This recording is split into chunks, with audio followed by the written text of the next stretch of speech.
ನಮಸ್ಕಾರ. ಈಗ ರಾವಣೇಶ್ವರ ರಾಕ್ಷಸ ಭಟರನ ಕುರಿತು ಹೇಳ್ತಾನೆ.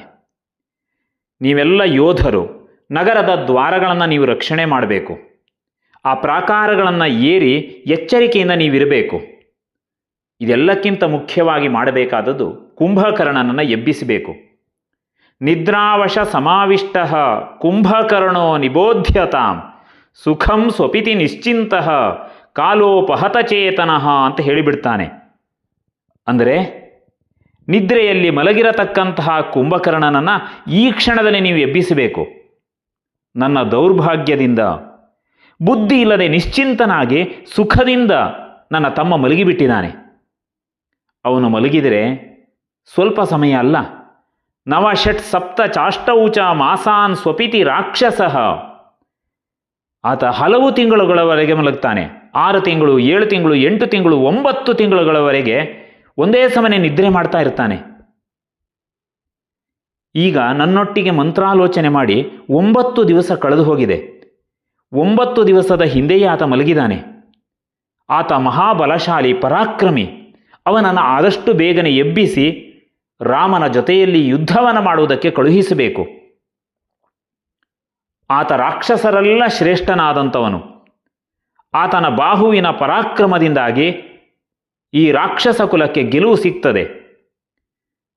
ಕುಂಭಕರ್ಣ ಎದ್ದ ಅಂತಾದರೆ ವಾನರರ ಸೇನೆಯನ್ನು ಸಂಹಾರ ಮಾಡ್ತಾನೆ.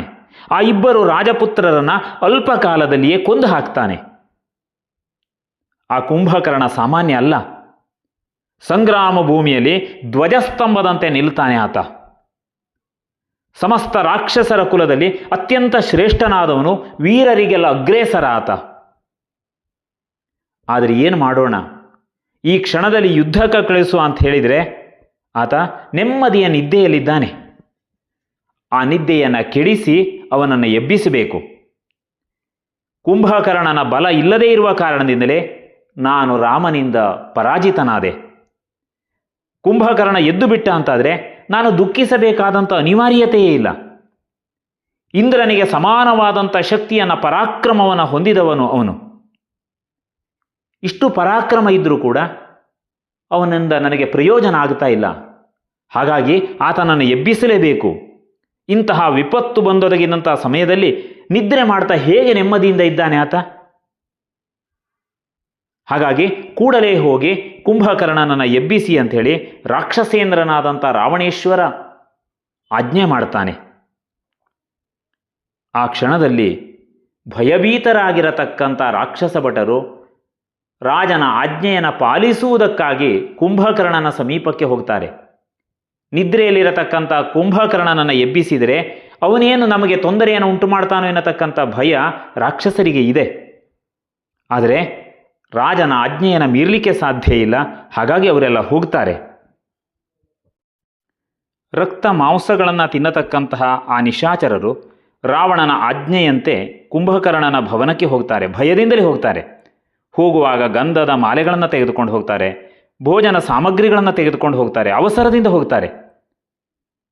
ಆ ಕುಂಭಕರ್ಣನ ಭವನಕ್ಕೆ ಹೋದರೆ 4 ದಿಕ್ಕುಗಳಲ್ಲಿ 4 ಯೋಜನಗಳಷ್ಟು ವಿಶಾಲವಾಗಿರತಕ್ಕಂಥ ಗ್ರಹ ಅದು. ಗ್ರಹದ ಪ್ರವೇಶ ದ್ವಾರ ವಿಶಾಲವಾಗಿತ್ತು. ಅತ್ಯಂತ ರಮಣೀಯವಾದಂಥ ಗ್ರಹ.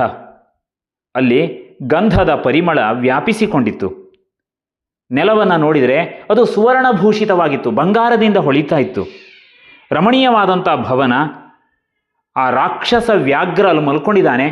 ಅವನನ್ನು ಹೋಗಿ ಈ ರಾಕ್ಷಸ ಭಟರು ನೋಡ್ತಾರೆ.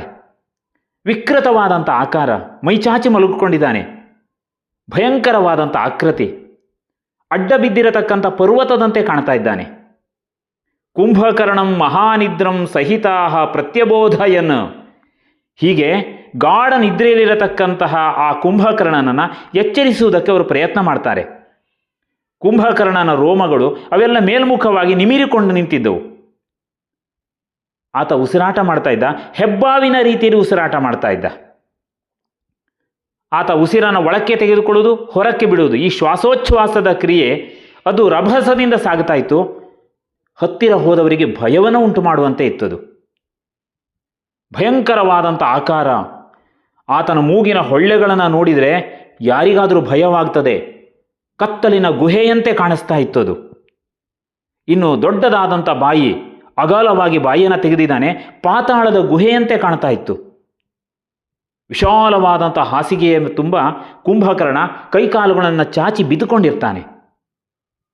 ಆತನ ಸಮೀಪಕ್ಕೆ ಹೋಗಿ ನೋಡಿದರೆ ಮಲಗುವ ಮೊದಲು ಆತ ಕುಡಿದು ಚೆಲ್ಲಿದಂತಹ ರಕ್ತ ಮೇಧಸ್ಸುಗಳ ವಾಸನೆ ಮೂಗಿಗೆ ಬಡಿತದೆ. ಚಿನ್ನದ ಭುಜಕೀರ್ತಿಯನ್ನು, ಕಿರೀಟವನ್ನು ಧರಿಸಿಯೇ ಮಲಗಿದ್ದಾನೆ ಆತ. ಹೀಗೆ ನಿದ್ದೆ ಮಾಡ್ತಾ ಇರತಕ್ಕಂಥ ರಾಕ್ಷಸ ವ್ಯಾಘ್ರ ಅಂತ ವರ್ಣನೆ ಮಾಡ್ತಾರೆ. ರಾಕ್ಷಸ ಭಟರು ನೋಡ್ತಾರೆ. ಆದರೆ ಎದ್ದ ಕೂಡಲೇ ಆತ ಕೋಪಗೊಳ್ಳಬಾರದು ಎನ್ನುವ ಕಾರಣದಿಂದ ಎದುರಿಗೆ ಮಾಂಸದ ರಾಶಿಯನ್ನು ತಂದು ಪೇರಿಸಿಡ್ತಾರೆ. ಅದು ಮೇರು ಪರ್ವತದಷ್ಟು ಎತ್ತರದ ಮಾಂಸದ ರಾಶಿಯನ್ನು ಆತ ಎಚ್ಚರಗೊಂಡಾಗ ತಿನ್ನುವುದಕ್ಕೆ ಅಂತ ತಂದು ಹಾಕ್ತಾರೆ. ಜಿಂಕೆ, ಕೋಣ, ಹಂದಿಗಳ ಮಾಂಸವನ್ನು ರಾಶಿ ರಾಶಿಯಾಗಿ ತಂದು ಅಲ್ಲಿ ಜೋಡಿಸ್ತಾರೆ. ಅನ್ನದ ರಾಶಿಯನ್ನು ಹಾಕ್ತಾರೆ. ಆತ ಕುಡಿಯುವುದಕ್ಕಾಗಿ ರಕ್ತ ತುಂಬಿದಂತಹ ಕೊಡಪಾನಗಳನ್ನು ತಂದು ತಂದು ಇಡ್ತಾರೆ. ಮದ್ಯದ ಕೊಡಪಾನಗಳನ್ನು ತಂದಿಡ್ತಾರೆ. ಆತ ಬಯಸತಕ್ಕಂಥ ತಿಂಡಿಗಳನ್ನೆಲ್ಲ ಕುಂಭಕರ್ಣನ ಎದುರು ತಂದಿಡ್ತಾರೆ. ಈಗ ಆತನ ಮೈಗೆ ಚಂದನವನ್ನು ಲೇಪಿಸ್ತಾರೆ. ದಿವ್ಯ ಪುಷ್ಪಗಳನ್ನು ತಂದು ಆತನಿಗೆ ಅಲಂಕಾರ ಮಾಡ್ತಾರೆ. ಸುಗಂಧ ದ್ರವ್ಯಗಳನ್ನು ಮೈಗೆ ನೇವರಿಸ್ತಾರೆ. ಒಟ್ಟಿನಲ್ಲಿ ಸುತ್ತಲೂ ಸುವಾಸನೆ ಬೀರುವಂತೆ ಮಾಡ್ತಾರೆ. ಧೂಪವನ್ನು ಹಾಕ್ತಾರೆ. ಈಗ ಆತನನ್ನು ಸ್ತುತಿ ಮಾಡಲಿಕ್ಕೆ ಆರಂಭ ಮಾಡ್ತಾರೆ. ಕುಂಭಕರ್ಣ ನಿಬೋಧಾರ್ಥಂ ಚಕ್ರುಸ್ತೆ ವಿಪುಲಂ ಸ್ವನಂ. ಎಬ್ಬಿಸಬೇಕಲ್ಲ, ದೊಡ್ಡದಾದಂಥ ಧ್ವನಿಯನ್ನು ಮಾಡುವುದು ಅಂತ ತೀರ್ಮಾನ ಮಾಡ್ತಾರೆ. ಮೊದಲು ಕುಂಭಕರ್ಣನನ್ನು ಸ್ತೋತ್ರ ಮಾಡಿ ಮೋಡಗಳು ಗುಡುಗುವ ರೀತಿಯಲ್ಲಿ ಗಟ್ಟಿಯಾಗಿ ರಾಕ್ಷಸ ಭಟರೆಲ್ಲ ಒಂದೇ ಸ್ವರದಲ್ಲಿ ಕೂಗ್ತಾರೆ. ತೃಪ್ತಿ ಆಗಲಿಲ್ಲ. ಚಂದ್ರನಂತೆ ಬೆಳ್ಳಗಿರತಕ್ಕಂತಹ ಶಂಖಗಳನ್ನು ತರ್ತಾರೆ. ಶಂಖದ ನಾದವನ್ನು ಏಕಕಾಲದಲ್ಲಿ ಮಾಡ್ತಾರೆ. ಕುಂಭಕರ್ಣ ಏಳಲಿಲ್ಲ. ರಾಕ್ಷಸರ ಸಹನೆ ಮೀರ್ತದೆ. ಕೂಗಿ ಆಯಿತು, ಶಂಖವನ್ನು ಊದಿ ಆಯಿತು, ಏನು ಮಾಡುವುದು? ಗಟ್ಟಿಯಾಗಿ ಅರಚುತ್ತಾರೆ, ಚೀರ್ತಾರೆ. ಇಲ್ಲ, ಸಾಮಾನ್ಯರ ಧ್ವನಿಗೆ ಏಳುವವನಲ್ಲ ಕುಂಭಕರ್ಣ. ಈಗ ಯೋಚನೆ ಮಾಡಿ ರಾಕ್ಷಸ ಭಟರು ಕುಂಭಕರ್ಣನನ್ನು ಕೈಯಿಂದ ಗುದ್ದುವುದಕ್ಕೆ ಆರಂಭ ಮಾಡ್ತಾರೆ. ಕೈಕಾಲುಗಳನ್ನು ಅತ್ತಿತ್ತ ಹೊರಳಾಡಿಸ್ತಾರೆ. ಅವನನ್ನು ಎಬ್ಬಿಸುವುದಕ್ಕಾಗಿ ದೊಡ್ಡ ಗದ್ದಲವನ್ನು ಮಾಡ್ತಾರೆ. ಶಂಖಗಳನ್ನು ಊದಿದ್ರು, ಬೇರಿಗಳನ್ನು ಮೊಳಗಿಸಿದ್ರು, ಮೃದಂಗದ ಧ್ವನಿಯನ್ನು ಮಾಡ್ತಾರೆ. ಕುಂಭಕರ್ಣ ಏಳಲಿಲ್ಲ. ಕೈಯ ಚಪ್ಪಾಳೆ ಬಡಿತಾರೆ, ಕೂಗುತ್ತಾರೆ, ಸಿಂಹನಾದ ಮಾಡ್ತಾರೆ. ಆದರೆ ಈ ಕೋಲಾಹಲವನ್ನು ಕೇಳಿ ಕುಂಭಕರ್ಣ ಏಳಲಿಲ್ಲ. ಆದರೆ ಲಂಕೆಯಲ್ಲಿರತಕ್ಕಂಥ ಹಕ್ಕಿಗಳೆಲ್ಲ ಭಯದಿಂದ ದಿಕ್ಕು ದಿಕ್ಕಿಗೆ ಹಾರಿ ಹೋಗ್ತವೆ. ಅವುಗಳಿಗೆ ಏನು ಅಪಾಯ ಬಂದಿದೆ ಎನ್ನತಕ್ಕಂತಹ ಭಾವನೆ ಮೂಡುತ್ತದೆ. ಕೆಲವು ಈ ಧ್ವನಿಯ ಕಾರಣದಿಂದ ನೆಲಕ್ಕೆ ತತ್ತರಿಸಿ ಬಿದ್ದು ಬಿಡ್ತವೆ. ಕುಂಭಕರ್ಣ ಮಾತ್ರ ಏಳುವುದೇ ಇಲ್ಲ.